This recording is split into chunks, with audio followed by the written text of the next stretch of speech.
परम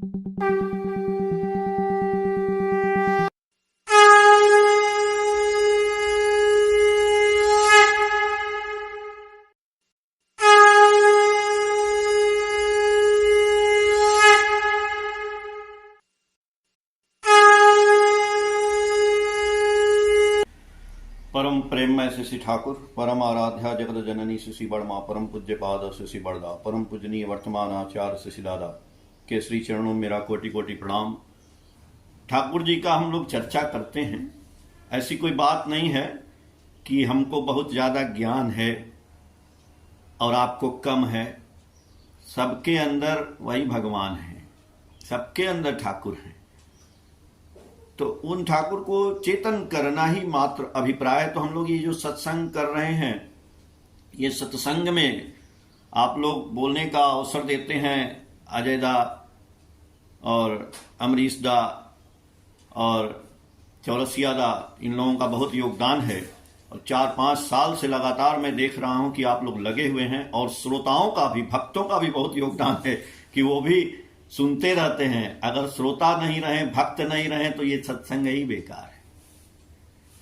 और सत्संग करने का क्या उद्देश्य है आप लोग जानते ही हैं। सब तो ज्ञान ही है। ठाकुर जी की दीक्षा भी आप लोग लिए हैं, हम लोग भी लिए हैं, सब कुछ पता है। फिर भी सत्संग की क्या आवश्यकता हो जाती है। कोई भी, जैसे हम साइकिल चलाते हैं तो पहिए की हवा कुछ दिन बाद निकल जाती है, उसमें फिर हवा भरते हैं। वैसे ही सत्संग का है कि हमारे शरीर में हम जो है इस दुनिया में हैं, तो इस माया नगरी में कभी कभी बहुत लिप्त हो जाते हैं। तो फिर थोड़ा सत्संग करते हैं तो फिर हम लोग जो है उधर से इधर आते हैं, तो थोड़ा पावर मिलता है। चार्जिंग मेन है कि हम लोग चार्ज होते हैं। इसीलिए ठाकुर जी कहे हैं कि सदगुरु शरणापन्न हो, सतनाम मनन करो, सत्संग का आश्रय ग्रहण करो। मैं निश्चय कहता हूं कि आपको अपनी उन्नति के लिए और सोचना नहीं पड़ेगा। लेकिन हम सत्संग कर रहे हैं, सदगुरु शरणापन्न भी हैं, और यदि उन्नति नहीं हो रही है, इसके बारे में भी सोचना पड़ेगा। उन्नति तो हो रही है। एक कहानी से हम शुरुआत करते हैं। कहानी कहने से ना थोड़ा सा समझ में आ जाता है। लोग जो है एक जगह कॉन्सेंट्रेट हो जाते हैं। जो ठाकुर जी बोले थे, बी कॉन्सेंट्रिक, सुकेंद्रिक होना। तो हम लोग जो ये अपनी बातें रखते हैं, इसमें भी यदि आदमी कॉन्सेंट्रेट हो, सुने, तो अच्छी बात है। तो एक आज हम कहानी कहते हैं। एक महात्मा थे, साधु थे, ज्ञानी थे, विद्वान थे, और वो एक जगह ध्यान लगा करके बैठे थे किसी नदी के किनारे। नदी के किनारे ध्यान लगा के बैठे हैं, तो एक पुरुष जो है, एक सज्जन पुरुष, एक भक्त उधर से गुजरे। सांसारिक आदमी समझ लीजिए। तो सांसारिक आदमी देखे कि अरे महात्मा तो ध्यान लगा के बैठे हैं और इनके पास जरूर कोई न कोई शक्ति है। तो हम लोग चूंकि सांसारिक हैं, तो महात्मा से कुछ मिल जाता तो हमारे जीवन का जो है थोड़ा बहुत काम चल जाता। गए, महात्मा को प्रणाम किए, और महात्मा जी की आंख खुली। तो महात्मा जी से उन्होंने बोला, महात्मा जी बोले कि क्या बात है बताइए।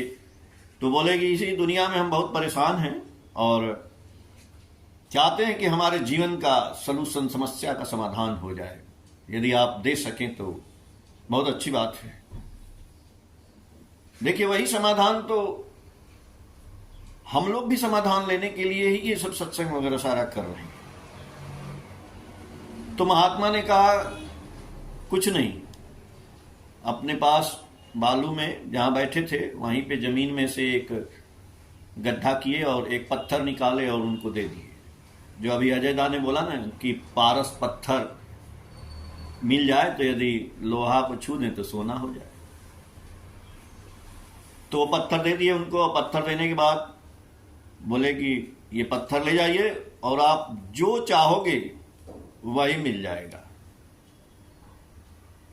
बहुत खुश हुए वो, और पत्थर ले लिए, पत्थर लेकर के चल दिए। और बहुत खुश थे कि अब तो इससे सारा कुछ मामला सॉल्व हो जाएगा। लेकिन देखिए, हमारे अंदर ना दिमाग में विचार आते रहते हैं और विचारों से ही हम जो है सुखी होते हैं और विचारों से ही दुखी होते हैं। उनके मन में एक विचार आया कि अरे ये पत्थर यदि हमारी सारी मनोकामना पूर्ण कर देगा तो यानी इससे भी बड़ी कोई चीज वो साधु के पास है जो इसको एकदम से निकृष्ट समझता है इस पत्थर को, और हमको दे दिया।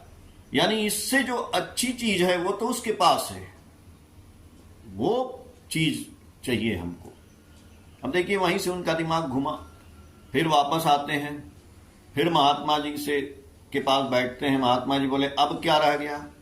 बोले अब ये रह गया बाबा कि हमारे मन में विचार आया कि आप ये पत्थर हमको दिए कि इससे सारी मनोकामना पूर्ण हो जाएगी, लेकिन आपके पास इससे भी बड़ा कोई चीज रहस्य है कि आप इस पत्थर को तुच्छ समझते हैं। बाबा ने बोला हाँ वो तो है। अब वही पावर, वही चीज हम लोगों को ठाकुर दिए हैं। अब वही साधु ठाकुर हैं, लेकिन हम लोग ठाकुर जी के पास आते हैं। सब मनुष्य आता है, बहुत से लोग आते हैं ज्ञान प्राप्त करने के लिए, बहुत से लोग आते हैं ध्यान प्राप्त करने के लिए, बहुत से लोग आते हैं अर्थ के लिए, मान के लिए, यश के लिए, रुपए के लिए, पैसे के लिए, सब कुछ लेने के लिए आते हैं। लेकिन बहुत कम लोग आते हैं कि ठाकुर को हम पा जाएं, ठाकुर ही मेरे अंदर समाहित हो जाए, यानी मेरे अंदर ठाकुरत्व जागृत हो जाए। और ऐसी बात नहीं है। ठाकुर जी क्या बोले? इष्ट से चेतन होता व्यक्तित्व, मंत्र से चेतन होता मन, इष्टवृत्ति से चेतन होती दीक्षा, और सेवा से चेतन होता धन। केवल मात्र ये चेतन करने की बात है। आप लोग हमारी बातें सुन रहे हैं, हम लोग सत्संग कर रहे हैं। मैंने बोला ना, वही साइकिल में हवा भरने का काम। बस आपको फील करना है कि आपके अंदर ये जो शरीर है ना, ये शरीर किसका है? आपका है। तो आप कौन है?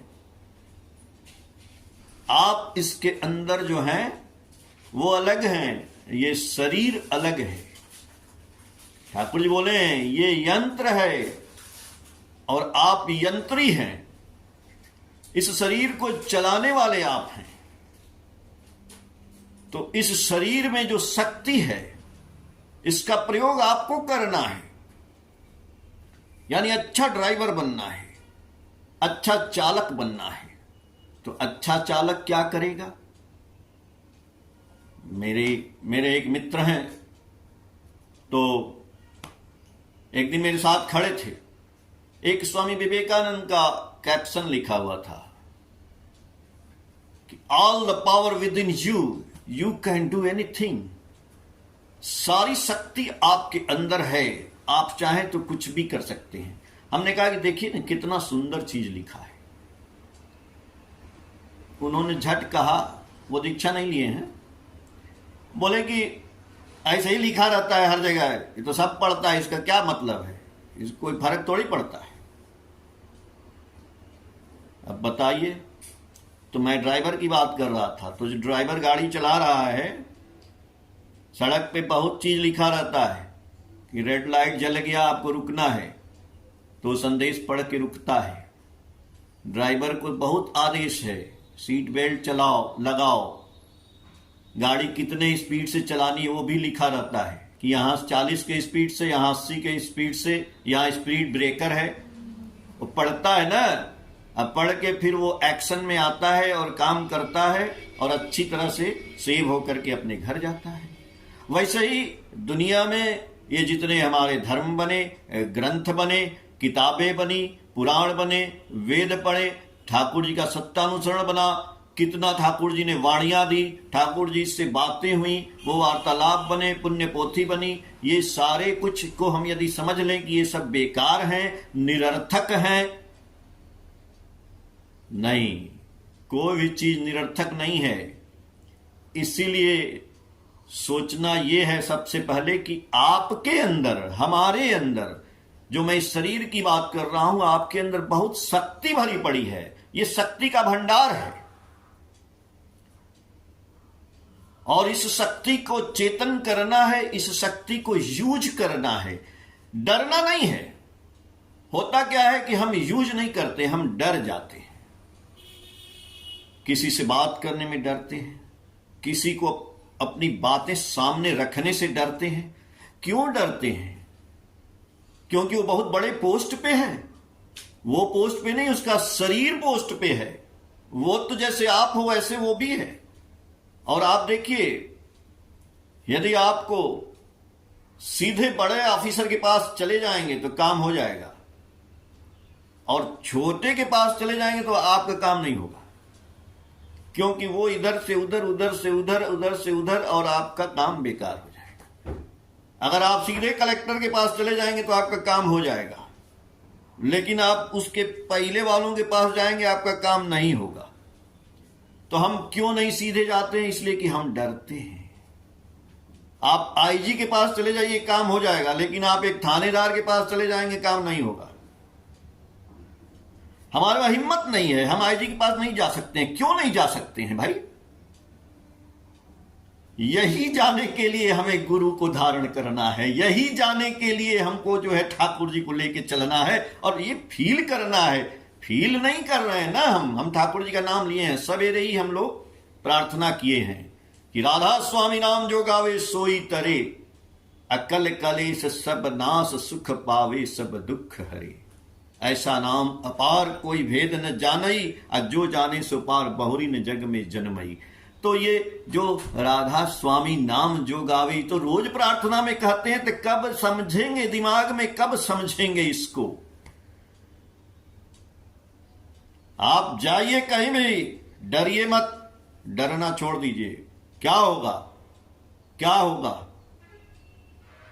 कुछ डांट पड़ेगी, कुछ बातें बढ़ेंगी, कुछ आगे काम होगा। जी, आपको ये सोचना है कि हमारे साथ। आप डरते तब तक हैं जब तक आपको याद नहीं है कि ठाकुर जी आपके साथ हैं, इसीलिए डरते हैं। और जिस समय आपको याद रहेगा कि नहीं, ठाकुर के साथ मैं हूं, उनसे बड़ा कौन है? उनसे बड़ा कलेक्टर कौन है? उनसे बड़ा आईजी कौन है? उनसे बड़ा नेता कौन है? उनसे बड़ा प्रधानमंत्री कौन है? आप पीएम से भी बात कर सकते हैं, लेकिन आपको फील करना पड़ेगा। एक बार प्रफुल्लदा ठाकुर जी के जो अनन्य भक्त, आप जानते हैं ना, उनकी बातें, ठाकुर जी की बातें वो लिखते थे। ठाकुर जी से जब वार्तालाप होती थी तो वो लिखते थे। ठाकुर जी से बोलते हैं, ठाकुर बांग्ला में बोलते हैं, आमी एकला एकला थाकते भालो लागे ना। ठाकुर जी बोले, अब इसका हिंदी बता दें, कि मैं जब अकेले रहता हूं ना ठाकुर, अच्छा नहीं लगता है। आप लोग भी सोचिए, इस सत्संग हो जाएगा, चले जाएंगे, आप अकेले घर में चले जाएंगे, अकेले घूम रहे हैं, अकेले रह रहे हैं, अकेले, अच्छा नहीं लग रहा है। ठाकुर जी बोलते क्या है उनसे? बहुत बड़ी बात है, सुन लीजिए। ठाकुर जी बोलते हैं, तुम एकला एकला थाकते कखनु, आमी प्रत्येक क्षण तुम्हारा संग अच्छे। तुम अकेले कब रहते हो? हम तो प्रत्येक क्षण, हर क्षण तुम्हारे साथ रहते हैं। आयताई फील कर ले मने बोल पावी, आयताई हलो जजन। आपको हर समय फील करना है कि ठाकुर मेरे साथ हैं। जब ये फील हो जाएगा ना, तो आपके मन में बल आ जाएगा, आपके मन में शक्ति आ जाएगा, आप शक्ति के तनय हो जाएंगे। शक्ति का तनय है मतलब चेतन हो जाएंगे। You are the powerful man. आपका वो जो बोले ना कि गाड़ी में पावर आ जाएगा। कितना पावर का क्या इंजन होता है वो हमको उतना ज्ञान नहीं है, लेकिन होता है ना कि 700 इतना सीसी का इंजन, वो आप हैं। तो ये गाड़ी आपकी है, चला आप रहे हैं, फिर दूसरे से क्यों भाई? दूसरा आप धीरे धीरे चलाओगे, बगल वाली गाड़ी तो स्पीड में जा रही है, चली जाएगी। ज्यादा सोचोगे टक्कर भी मार देगी। तो ये सोचना है, मालिक मेरे साथ हैं, ठाकुर मेरे साथ हैं। आदमी इसलिए नहीं सोचता है कि ठाकुर मेरे साथ हैं, वो आदमी सोचेगा, सोचे बोले करे नहीं उसकी आशा फले नहीं। वो आदमी न सोचेगा जो ठाकुर जी की बात करता है, वही सोचेगा कि ठाकुर जी मेरे साथ हैं। जो निंदा नहीं करता है, जो शिकायत नहीं करता है, जो दूसरे के दुख में दुखी होता है, अपने दुख में सुखी होता है, जो सबकी सहायता करता है, जो सबका हेल्प करता है, जो नाम करता है, जो ध्यान करता है, जो इस परिवेश को बचाने और बढ़ाने को का कार्य करता है, गुस्सा नहीं करता है, क्रोध नहीं करता है, वो सोचेगा कि ठाकुर मेरे साथ हैं। अन्यथा वो सोच ही नहीं सकता है कि ठाकुर मेरे साथ हैं, इसलिए वो कमजोर होता है। उसकी गाड़ी को पंचर होना ही है, वो फील नहीं करता है। अरे महाराज आप ठाकुर के शिष्य हैं, फिर डरना किस बात की? नहीं डरना है। आज से आप जाइए, ये सत्संग के बाद जाइए, जिससे आप डरते हैं नहीं डरना है। सोच के जाइए ठाकुर मेरे साथ हैं और चले जाइए। प्रेम से बोलिए, ठाकुर ने तो कहा नहीं है कि जाके लड़ना है, गाली देना है। प्रेम से बोलिए, साहब रिस्पेक्ट करिए। ठाकुर जी के पास भी बड़े बड़े लोग आते थे, जिनको हम लोग बड़े कहते हैं। ठाकुर जी से बड़ा तो कोई आता नहीं था, लेकिन जिनको समाज में बड़ा कहा जाता है, चाहे वो गवर्नर है, चाहे वो मंत्री है, चाहे साइंटिस्ट है, चाहे डॉक्टर है, इंजीनियर है, लेकिन चूंकि सांसारिक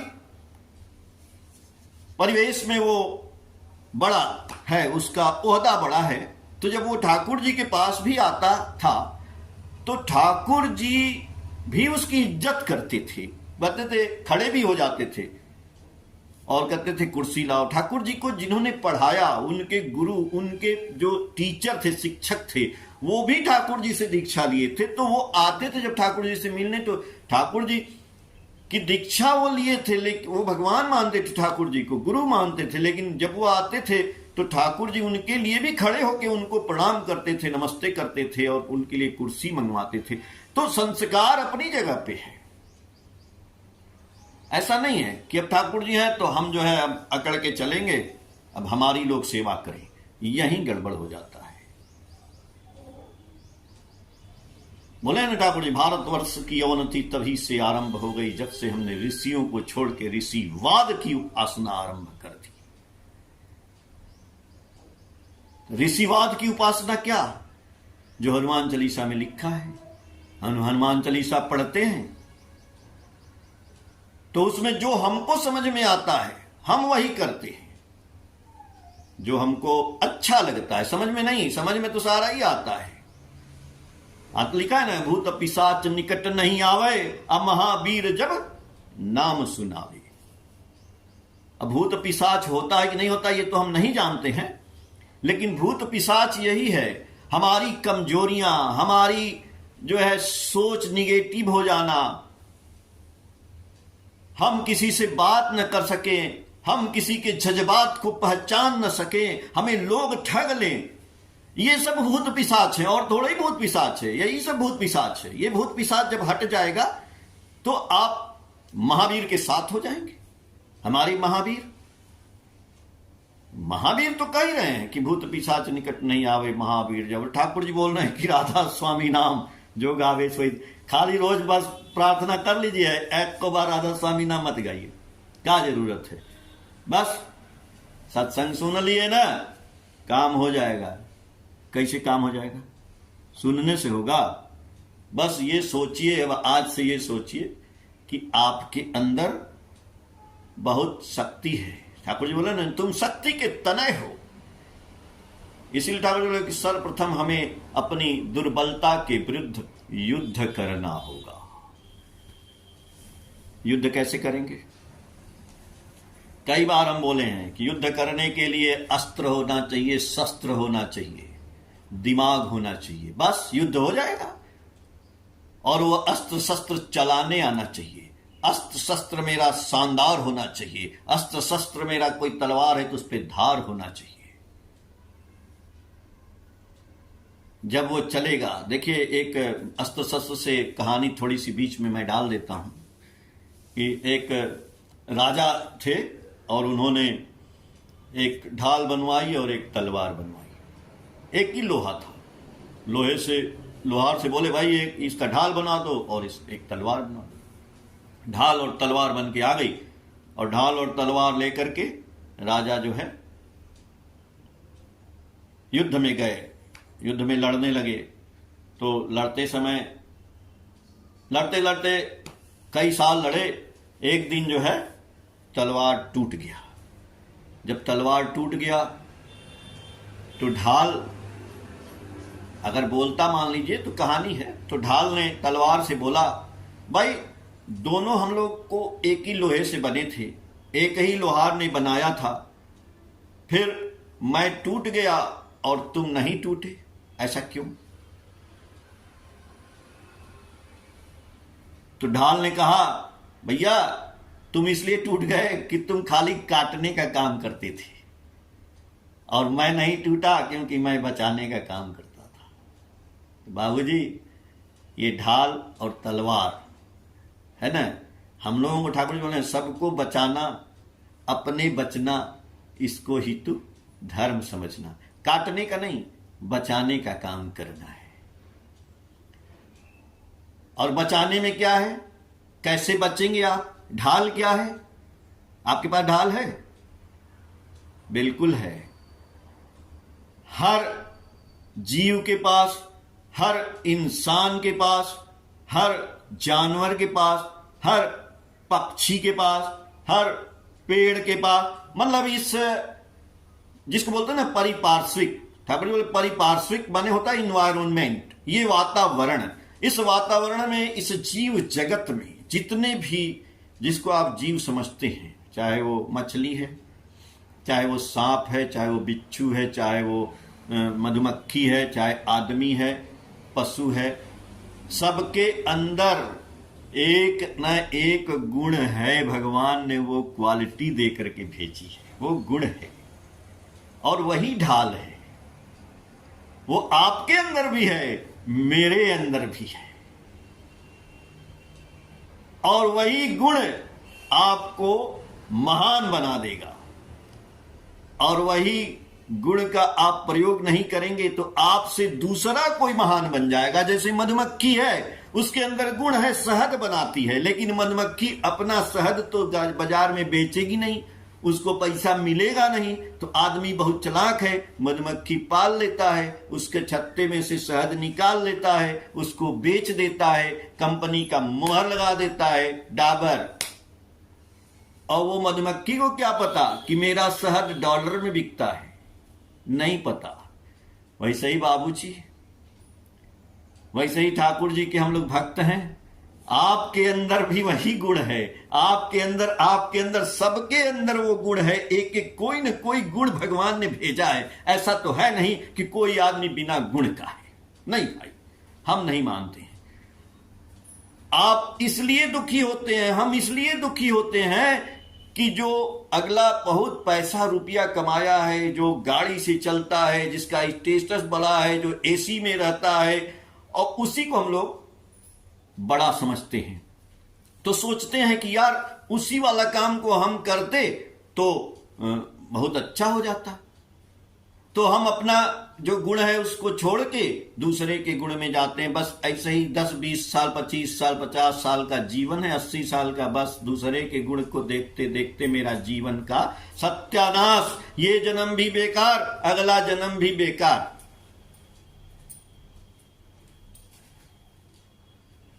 अपने गुण को पहले पहचानना है कि आपके अंदर क्या गुण है। आपको बोलने की कला आती है, आपको गाने की कला आती है, आपको मृदंग बजाने का कला आता है, आपको ड्राइंग पेंटिंग बनाने की कला आती है, आपको रोटी बनाने की कला आती है, आपको खाना बनाने की कला आती है, आपको चाय बनाने आता है। क्या नहीं आता है? हर आदमी को आता है। माताएं बहनें बैठी हैं, कितना बढ़िया, कोई अभी होली है गुजिया बनाता है, कोई देखते हैं इडली बनाता है, डोसा बनाता है। ये सब क्या है? हम आज कहते हैं ना गवर्नमेंट से कि बहुत बेरोजगारी है, बेरोजगारी कुछ नहीं है।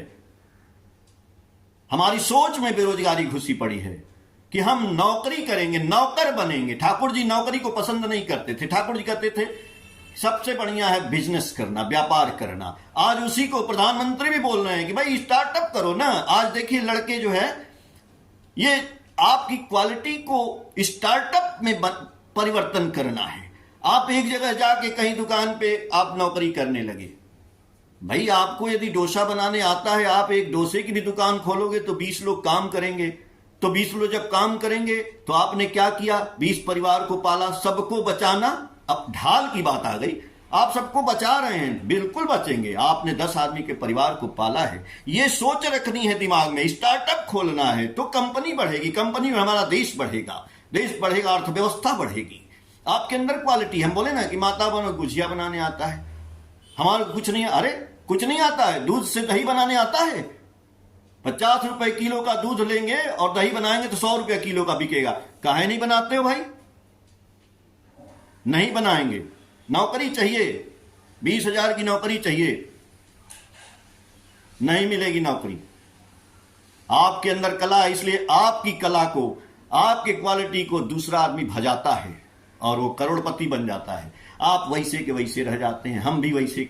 अरे ठीक है, आप देखिए मैं पेंटिंग बनाता हूं, दादा से मेरी बात हुई थी। ये पीछे देखिए ठाकुर जी का एक फोटो लगा है, यहां पे दिखाई दे रहा है, ये फोटो है। देखिए यहां पे एक पीछे फोटो है ना, ये पेंटिंग मैंने बनाई है ठाकुर जी की। ये पूरी मैं आपको दिखाता हूं, ऐसे देखिए ये फोटो दिखाई दे रही है। तो ये अब मान लीजिए हमारी पेंटिंग है और एक आदमी क्या करता है कि मेरी पेंटिंग हमसे ले गया खरीद करके और वो चीफ मिनिस्टर को गिफ्ट कर दिया, प्रधानमंत्री को गिफ्ट कर दिया, उसका काम हो गया। घुस नहीं दिया और घुस भी दे दिया, दोनों दे दिया, काम हो गया।